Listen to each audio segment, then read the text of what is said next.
बोलो जयकारा बोल मेरे श्री गुरु महाराज की जय। श्री परमहंस दयाल दादा गुरुदेव भगवान की जय। सर्वप्रथम दादा गुरुदेव जी के श्री चरण कमलों में लाखों करोड़ों बार दंडवत प्रणाम करते हैं और हम श्रवण कर रहे हैं अद्वैतानंद सच्चिदानंद प्रकाश में दादा गुरुदेव जी के इरशाद। दूसरा भाग स्टार्ट हुआ है, भजन व फिक्र। भजन व फिक्र, इसके ऊपर दादा गुरुदेव जी के सुंदर इरशाद हम रसपान करेंगे। तो आइए पहला इरशाद जो है उसका रसपान करते हैं, श्रवण करते हैं।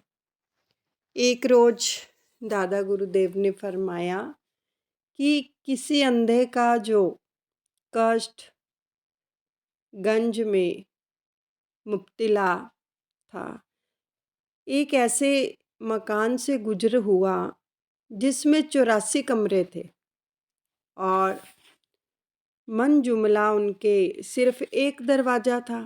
बेचारा दीवार पकड़कर टटोलता हुआ दरवाजे से अंदर दाखिल हुआ, जो बारिश वगैरह से बिल्कुल गिरी पड़ी थी और जगह जगह मिट्टी के ढेर और कड़ी तख्तों के अंबार लगे थे। दीवार का सहारा लेकर गिरता पड़ता वो कठिनाई से गुजरा तो हाथ पैर भी फूट गए, सिर में भी चोट आई। खुदा खुदा करके जान बचाई।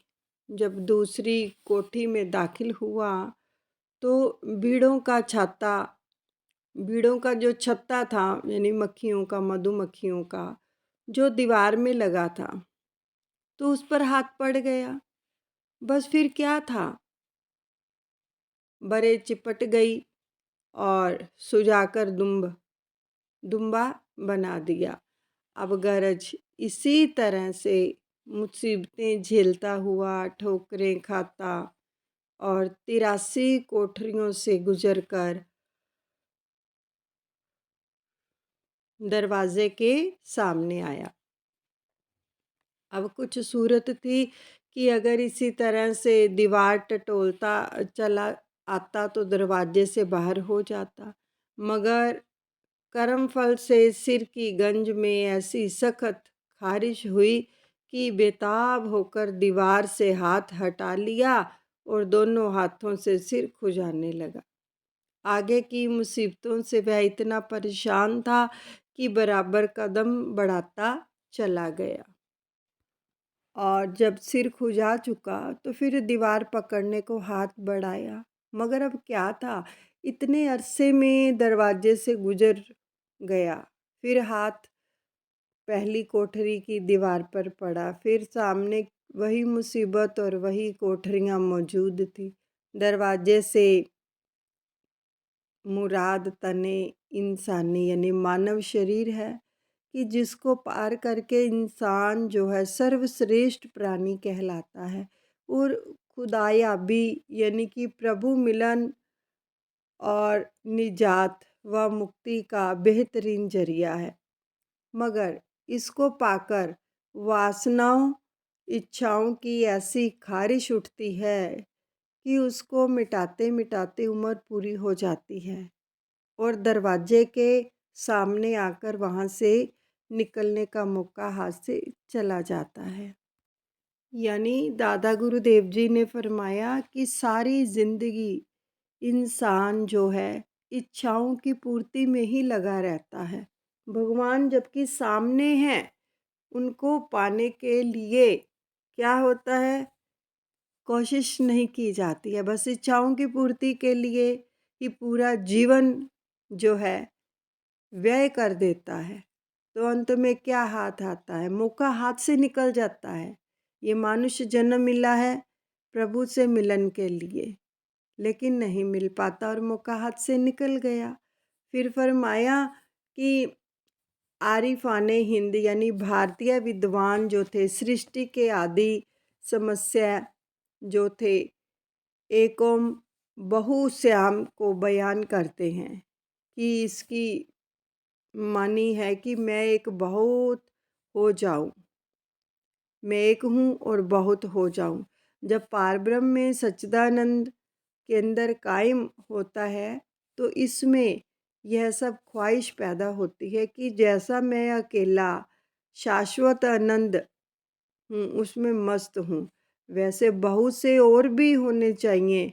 तो यह मंशा जो है बुद्धिमान इंसान को काबिले तालीम होगा, क्योंकि वह रहमबारी जो है ब्रह्मा पर निर्भर है और सुरूर का खासा यानी आनंद का जो है आनंद विशेषता है कि वह अपने में सीमित रहना नहीं चाहता बल्कि हर दिशा में फैलना चाहता है। यही वजह है कि हर रूह हमेशा जो है हसूले सच्चिदानंद की कोशिश करती है। और अब सवाल ये पैदा होता है कि प्रभु इच्छा तो ये था कि उनको चिर आनंद हासिल हो, फिर यह गमनागमन की तकलीफ़ कहाँ से उनको दी? तो इंसान इनमें क्यों फंसा रहता है? इसका ये जवाब मिलता है कि जबरो कदर जज़दीन है कि लिहाजा एक ही वक्त में एक जगह जो है जमा नहीं हो सकते। अब जबर में कभी कुदरत पैदा नहीं हो सकती है, कुदरत हमेशा आज़ादी में पैदा होती है। इस वास्ते इंसान को आज़ादी प्रदान की गई है कि चाहे नेकी करे चाहे बदी करे। और कानून कर्म में के जो है कारण हर दो कर्म के परिणाम का जो है तज़किरा करके बजरिया इल्म जाती यानी निजी ज्ञान ही से हमेशा परहेज करे और नेकी पर स्थिर रहे। अगर वह सामान खिलौने के नेकी करने पर मजबूर किया जाता है तो वह नेकी पर हरगिज़ कादिर नहीं होगा, क्योंकि नेकी पर कादिर होने के यह अर्थ है कि वह नेकी व बदी के नतीजे को बखूबी समझकर बदी करने से बलपूर्वक खुद बचे। अब बस कुदरत बिला यानी बिना तकलीफ़ बर्दाश्त किए पैदा नहीं हो सकती है। इस दृष्टि में उस चेतन शक्ति का ज़हूर पहले पहल मादा में बतौर मुखातिल शक्तियों के होता है। अब यह तो जीवों व नबातात में जो है अनवा व भिन्न भिन्न रूपों की जो क़ुव्वतें नज़र आती हैं कि इसी चेतन शक्ति का ज़हूर ही है। जब वह शक्ति हैवानियत में पहुंचती है तो उसमें जो है चेतनता का ही ज़हूर होता है। इंसान में चेतनता के साथ आनंद का भी ज़हूर होता है, मगर पूरा ज़हूर इस शक्ति का पूर्ण ज्ञानी में होता है। अतः रूह इंसानी बतौर बच्चा के जब इस अजनबी मुकाम पर आती है तो पहले पहल चीज़ों का एहसास शुरू होता है। जो मंजूमला अनुभूतियों के बाद को आनंददायक और बाज़ को तकलीफ़ें देह पाती हैं। बस एहसास राहत की तरह प्रवृत्ति और एहसास रंज से नफ़रत पैदा होती है। यहीं से संघर्ष व मुकाबला, जिसको महाभारत का युद्ध कहा गया, शुरू हो जाता है। अब जिस सूक्ष्म तत्व से यह सृष्टि बना हुआ है वही हमारे जिस्म और इंद्रियों की बनावट में काम में लाया गया है। अब इसलिए इनमें एक ख़ास किस्म की समानता है और इसी वजह से इंसान को इस आलम की वस्तुओं से एक ख़ास किस्म की दिलचस्पी और ताल्लुक़ पैदा होता है। वह इस आलम की चीज़ों में ही जो है आनंद, अमर आनंद को तलाश करता है और अपने सच्चिदानंद स्वरूप से बेखबर सा हो जाता है। जो खास रूहें इस संघर्ष और लड़ाई में महसूसात का मुंह तोड़कर तत्व पर अख्तियार कर और काबू हासिल कर लेती हैं। वे अपने निज रूप को प्राप्त हो जाती हैं और जीवन मुक्त व पूर्ण कहलाती हैं। मगर अक्सर रूहें इस संघर्ष में ही खेत रहती हैं। मंशाए इलाही प्राप्ति सच्चिदानंद पूरा करने के लिए उनको फिर जन्म लेना पड़ता है। जो केवल ख्वाहिशों के चक्कर में पड़े रहते हैं, दादा गुरुदेव फरमाते हैं कि उनको फिर से दोबारा दोबारा जन्म लेना पड़ता है। फिर एक रोज़ दादा गुरुदेव ने फरमाया कि भूलोक यानी आलमे नासूत के वक्त का पैमाना इस तरह पर है कि 18 पल का एक काष्ठा और 30 काष्ठा की एक कला, 30 कला का एक मुहूर्त यानी 60 घड़ी का एक रात दिन और 30 रात दिन का एक महीना और 12 माह का साल और 17,28,000 साल का सतयुग और 12,96,000 साल का त्रेता और 8,64,000 साल का द्वापर और 4,32,000 साल का जो है कलयुग। इस चारों युगों के समूह को युग की चौकड़ी बोलते हैं, जो 43,20,000 साल की होती है। हर एक युग के पहले संध्या और संध्यांश होता है।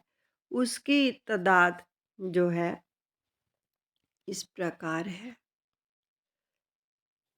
कि जो सतयुग है उसमें संध्या के जो बरस हैं 1,44,000 हैं और जो युग के बरस हैं वो 14,40,000 और जो संध्या के बरस हैं वो 1,44,000 हैं और जो मीज़ान कुल हैं वो 17,28,000 हैं। अब आ गया त्रेता। त्रेता के जो संध्या बरस हैं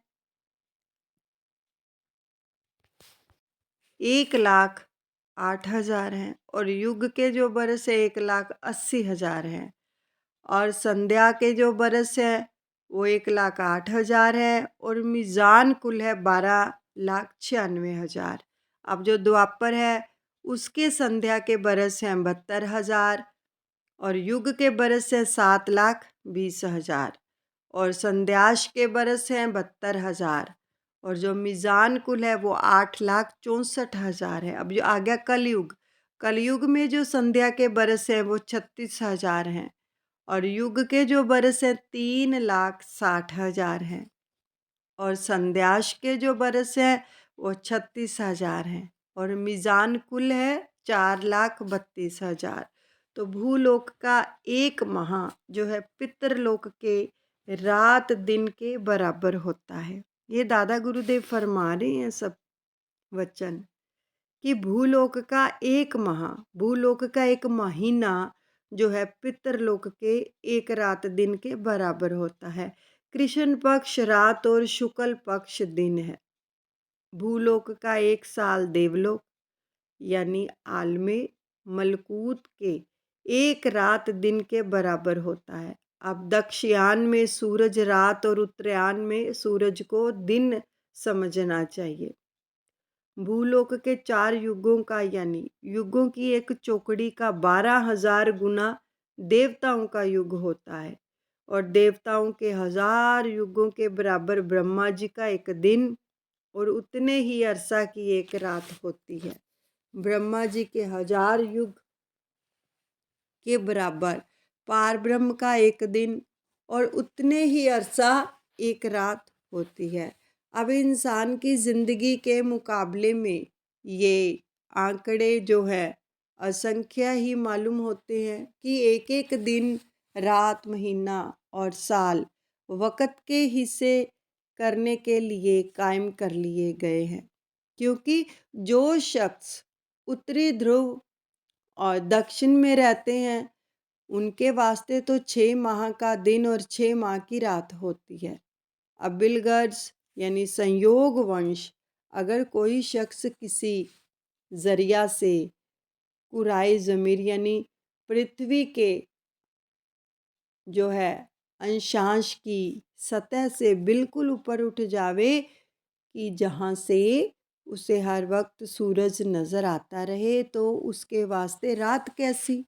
अब योगेश्वर लोग दाहिने स्वर को सूरज और बाएं स्वर को चंद्रमा मानते हैं। उन स्वरों की जो रफ्तार ही उनके वास्ते दिन रात का प्रमाण है। रात दिन में 21,600 श्वास यानी आने जाने में 43,200 एतदाल में होते हैं। कुछ कम मसलन भागना और मैथुन वगैरह ऐसे हैं जिसमें सांस की रफ्तार तेज़ हो जाती है और उम्र का हिस्सा उसी रफ्तार से कम हो जाता है। कुछ काम मसलन प्राणायाम और जपा जाप वगैरह ऐसे हैं जिसमें सांस की रफ्तार में कमी होती है और उम्र इंसान की बढ़ जाती है। जिस तरह पार ब्रह्मा देवताओं और भूलोक के जो समयाविधि है चारों युग बढ़ते हैं, इसी तरह हर इंसान की ज़िंदगी में उनका अस्तित्व नज़र आता है। बल्कि इंसान की ज़िंदगी के हर दिन में भी चारों युग बरत जाते हैं। सामान्य स्थिति के ही दिन रात में अगर एक हिस्सा बतौर कलयुग के कटेगा तो उससे दुगना द्वापर, उन दोनों के बराबर त्रेता और कलयुग और द्वापर के बराबर जो है सतयुग है। अब इंसान ज्यों ज्यों नेकी की तरफ बढ़ता जाएगा, अच्छे और नेक ख्यालात और कर्मों की तरक्की और बुरे ख्यालात और एमाल की कमी होती जाएगी। और फिर एक रोज़ इरशाद हुआ कि संसार के अलग अलग तत्व असंख्य हैं, ऐसे ही पुरुष के अज़्ज़ा भी बेशुमार हैं, मगर पुरुष और लोक की जो मुशाबहत है यानी तुलना जो है इस तरह से दिखलाते हैं कि मिट्टी, पानी, आग, हवा, आकाश और अव्यक्त ब्रह्मा, इन 6 के समूह में को लोक कहते हैं। पुरुष भी इन्हीं के जो मजुआ में बनता है और इसका जिस्म मिट्टी है और सजलता पानी है और गर्मी आग है, प्राण हवा है, सुराख आकाश है और अंदरूनी आत्मा ब्रह्मा है। जिस तरह जगत में ब्रह्मा की विभूति यानी शाने इज़्ज़दी है, ऐसे ही पुरुष में आत्मा की विभूति है। जगत में ब्रह्मा की विभूति प्रजापति है और पुरुष में आत्मा की विभूति सत्व है। जगत में जिस तरह इंद्र, रुद्र, चांद, वसु और अश्विनी कुमार वायु और विश्व देव यानी तमाम देवता, अंधेरा, रोशनी, स्वर्ग वगैरह सतयुग, त्रेता, द्वापर, कलयुग और युगों का खात्मा है। और इसके मुकाबले में पुरुष में वैसे ही क्रमशः अहंकार, अदान यानी हरारत व गुस्सा और सुख, कांति, मुसर्रर, उत्साह, तमाम इंद्रियां, मोह, ज्ञान, गर्भधान, लड़कपन, नौजवानी और प्रौढ़ता की उम्र, बुढ़ापा और मौत है। इसी तरह से अन्य बातों में भी समानता कल्पित करनी चाहिए। अब इस उपदेश से यह मकसद है कि जो तमाम लोक को आत्मा में और आत्मा को तमाम लोक में देखता है तो उसे आत्मविधि हासिल होती है। जो तमाम जगत को आत्मा में नज़ारा देखते हैं, तमाम लोग हैं उनका जो नज़ारा आत्मा में देखते हैं वे खुद ही सुख दुख के कर्ता होते हैं और अनुसार कर्म के अधीन होने के जो असबाबों मुआइज यानी कारण कार्य से अलग होकर जगत को अपना आप समझता है, वह इस ज्ञान से जो है मुक्ति पा लेता है। फिर एक रोज इरशाद हुआ कि जैसे सतयुग, त्रेता, द्वापर और कलयुग 4 युग हैं, वैसे ही राजनीति के 4 धर्म हैं, साम, दाम, दंड और भेद। 4 पदार्थ, मोक्ष, काम, धर्म, अर्थ और इनके 4 साधन हैं। भजन, यज्ञ, तप, दान, 4 वर्ण हैं। ये ब्राह्मण, क्षत्रिय, वैश्य और शूद्र। 4 आश्रम हैं, ब्रह्मचर्य, गृहस्थाश्रम, वानप्रस्थ और सन्यास। और 4 अवस्थाएं हैं, तुर्या, सुषुप्ति, स्वप्न और जागृत। 4 अंतकरण है, अहंकार, बुद्धि, चित्त, मन। और बहुत सी बातें इसी तरह हैं। इससे यह मतलब है कि जौन सा युग होता है उसमें उससे ही मुतालिक जो बातें हैं वही प्रचलित होती हैं। यह यूँ कहना चाहिए कि जो प्रचलित बात हो उससे ही इसका जो है पता चल जाता है कि आजकल कौन सा युग वर्तमान है। मसलन जब तक आदमी मोक्ष का साधन करे, ब्राह्मणों का अधिकार हो और सन्यासियों की प्रतिष्ठा हो वगैरह वगैरह, तो जानना चाहिए कि सतयुग और वर्तमान है। इन बातों से एक फ़िरका, संप्रदाय और कौम और मज़हब और ख़ानदान और राज का भी हाल मालूम हो सकता है। जैसे जिस फ़िरका में मोक्ष का साधन ज़्यादा हो तो उस ज़माने को उस फ़िरका के लिए सतयुग समझना चाहिए और उसके जो क़याम तरक्की के 4 दर्जे बाकी हैं।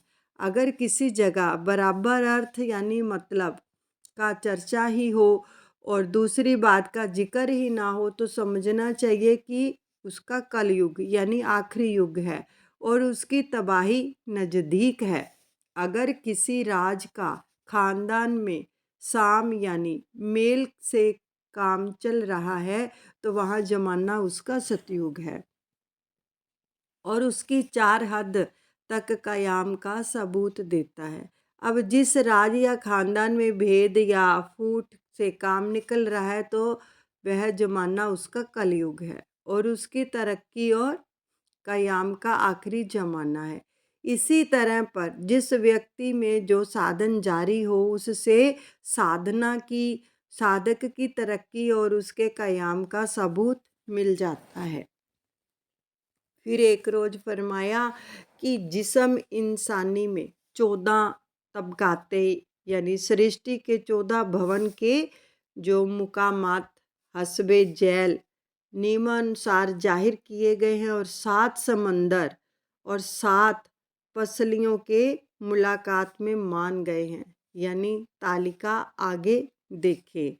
तो यानी कि एक रोज़ फिर फरमान हुआ कि इल्मे हकीमत यानी वैदक की तहकीकात से यह साबित हुआ कि पृथ्वी यानी दुनिया जो है 2 चीज़ों से बनी हुई है। अव्वल ऑक्सीजन व दूसरा बेस यानी आधारभूत तत्व।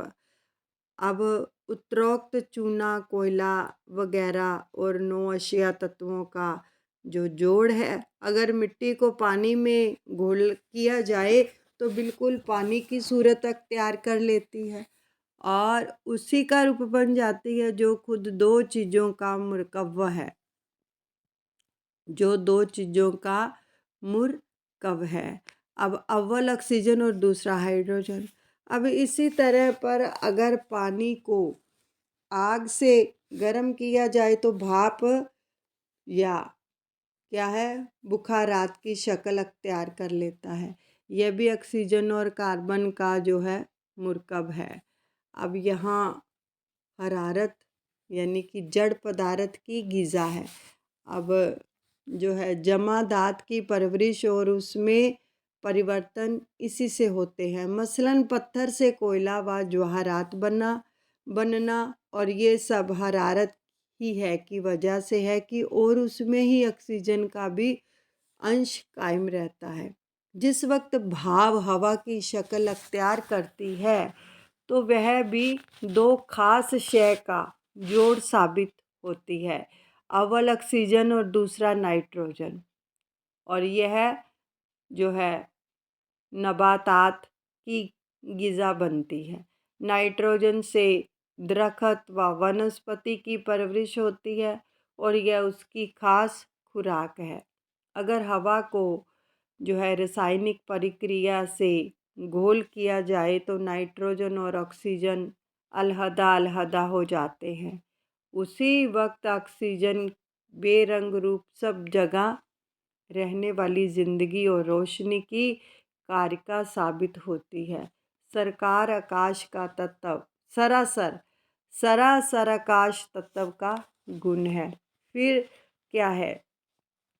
उपयोतक नतीजा जो है तहलील से यही साबित होता है कि मिट्टी, पानी, आग और हवा के एक एक अंश तो ऐसे होते हैं जो तग्ययुरपज़ीर यानी परिवर्तनशील हैं और सिर्फ एक तत्व में ही पाए जाते हैं। और जिस वक्त उस तत्व को दूसरे तत्व की सूरत में घुला किया जाए और वह अंश भी बदल जाता है और उसकी सूरत, नाम और गुण में भी फ़र्क आ जाता है। मगर ऑक्सीजन ऐसी चीज़ है जो चारों तत्वों में बराबर कायम रहती है और उसको तहलील करने की हालत में भी ना उसकी शक्ल बदलती है, ना गुण में फ़र्क आता है और ना नाम तब्दील होता है। अब हवा से जो श्रेष्ठ तत्व माना गया है वह अलहदा भी रह सकता है। इसलिए जो है 5 तत्वों का होना सिद्ध है। मगर आकाश में जो रूप सब जगह मौजूद होने और दिखलाई ना देने वगैरह के जो गुण हैं उन्हीं वजह से कोई और हो ऐसा नहीं है जो अलहदा हो। यानी और तत्वों की हस्ती और क़याम इसी से है। इसीलिए अगर औरों को मान लिया जाए फिर यह अलहदा कहाँ रहा? और अगर रहा तो भी तो फिर उसका जो ज्ञान और अन्य किसी इंद्रिय के ज़रिए हो सकता है। तो इसलिए कुछ जांचकारों ने इसको तत्व की सूची में दाखिल ही नहीं किया मगर उसका होना ज़रूरी सिद्ध है। तो फिर फरमाया कि सबसे बारीक अंश जिसके टुकड़े ही नहीं हो सकते हैं उसको परमाणु कहते हैं और ऐसे 8 परमाणुओं का एक अणु होता है और 2 अणुओं का एक दूनिक जो बाद यानी हवा और 3 दूनिक की अग्नि, 4 दूनिक काजल और 5 दूनिक की पृथ्वी है। 3 दूनिक बराबर जो है त्रिसन के हैं और यह दुगना हो तो ज़मीन वगैरह दिखलाई देने वाली चीज़ें बनती हैं। फिर फरमाया कि जो तजर्मा महसूसात की तरह तवज्जो करने वाले इंसान को उनसे ताल्लुक़ हो जाता है।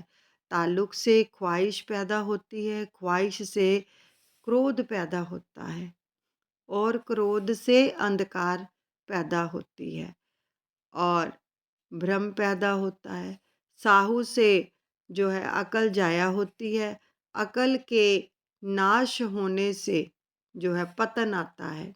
इसका सबब जो है काम है या गज़ब क्रोध है और रजोगुण से पैदा होता है और बहुत खाने वाला है, बड़ा मुज़ी है और इसको दुश्मन समझने चाहिए। ठीक है?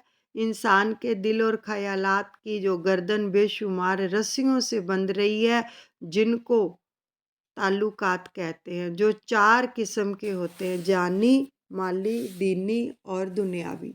अब जानी जो हिफ़्ज़ जान के सबब से पैदा होते हैं। इंसान चाहता है कि अपने मुखालिफ की गर्दन उड़ा दे मगर अपनी जान का ख़तरा ऐसा करने से रुकता है। अब दूसरा है माली जो माल की जमा और निशहादत से पैदा होते हैं और मुसाफिर चाहता है कि अगर अपना बैग और लिहाफ मुसाफिर खाने में रखकर पहले रेल का टिकट खरीदे मगर हिफाजत माल उसके बाधक है। अब तीसरा है दीनी जो पैसे, दीन यानी धर्म विचार के सबब से पैदा होते हैं। वह चाहता है कि मज़े से गोश्त खाएं और शराब पिएं मगर मज़हब का ख्याल ऐसा नहीं करने देता।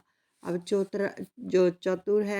चौथा है वो है दुनियावी जिसमें व्यापारी बातें मसलन पासे और यशोकामना व पासे यानी कि परंपरावादित वगैरह पाबंद करते हैं। इंसान चाहता है कि रक्कासा के साथ भरी मजलिस में ही मनमानी कर बैठे, मगर पासे नामूस के ख्याल से ऐसा नहीं कर सकता। या वह चाहता है कि होटल वगैरह में बैठकर खाना खाए, मगर रिवाजें यानी देश प्रथा और स्थानिक प्रथाओं के लिहाज से ने उनको रोक रखा है। लेकिन अगर गौर से देखा जाए तो लाखों क्या बल्कि करोड़ों में ऐसा शख्स मिलना मुहाल बल्कि नामुमकिन है कि हर शख्स किसी न किसी बात का पाबंद जरूर है। हाँ, यह बात हो सकती है कि कोई एक बात का पाबंद है तो कोई सबका।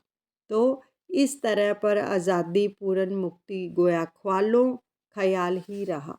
आज़ादी पूर्ण मुक्ति ख्वाबो ख्याल ही रहा। आज़ादी जो है अपेक्षाकृत बेशक हो सकती है, जो एक दूसरे की निस्बत ज़्यादा हासिल है।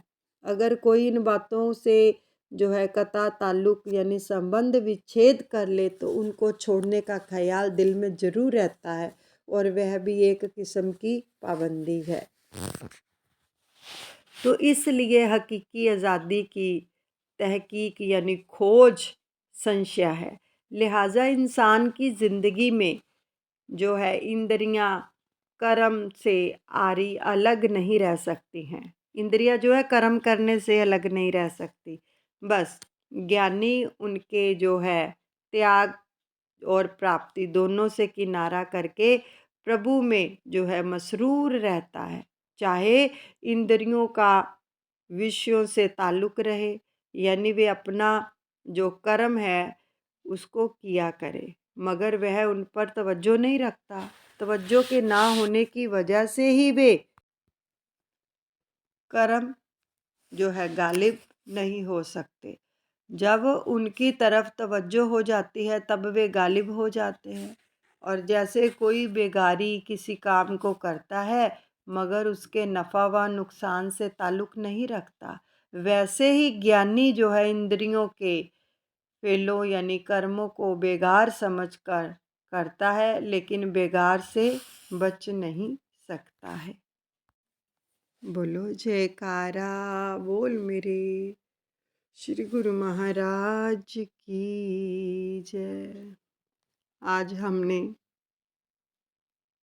दूसरा भाग जो है श्रवण किया है भजन व फिक्र का। इसमें 1 से 9 तक हम श्रवण कर रहे हैं। अभी जो है 9वां इरशाद ही चल रहा है, बहुत बड़े हैं ये इरशाद, तो इसलिए अभी 9वें को इस बीच में ही हम जो है विश्राम देते हैं। फिर नेक्स्ट जो है 9वां इरशाद ही स्टार्ट करेंगे। दादा गुरुदेव जी के अर्पण करते हैं, सब अनुचित क्षमा करें। बोलिए सतगुरुदेव भगवान की जय।